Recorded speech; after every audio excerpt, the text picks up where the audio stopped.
મોરબીના મચ્છીપીઠ વિસ્તારમાં ગેરકાયદે બાંધકામ ઉપર બુલડોઝર ચાલ્યું। ઘર પાસે ગેરકાયદે બનાવવામાં આવેલા ઓટલા, છાપરા સહિતના દબાણો દૂર કરવામાં આવ્યા।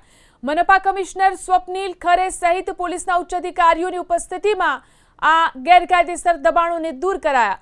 મચ્છીપીઠ વિસ્તારમાં અગાઉ પણ દબાણો હટાવવામાં આવ્યા હતા, ફરી દબાણો ખડકી દેવામાં આવ્યા હતા। મોરબી કોર્પોરેશન દ્વારા 1 વીક 1 રોડ અંતર્ગત આજે મચ્છીપીઠ વિસ્તારમાં કામગીરી કરવામાં આવી રહી છે।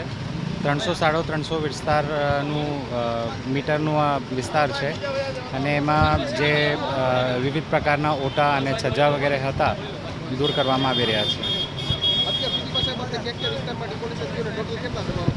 કુલ 24 રોડ છે કોર્પોરેશનના, જેમાં ઘણા બધા રોડનું સમાવેશ થઈ ગયું છે અત્યાર સુધી, અને ઘણા બધા દબાણો જે રોડ ઉપરના હતા એ દૂર પણ કરી દેવામાં આવ્યા છે અને લોકોને આનાથી ટ્રાફિકમાં અને અન્ય રીતે હળવાશ પણ મહેસૂસ થયો છે।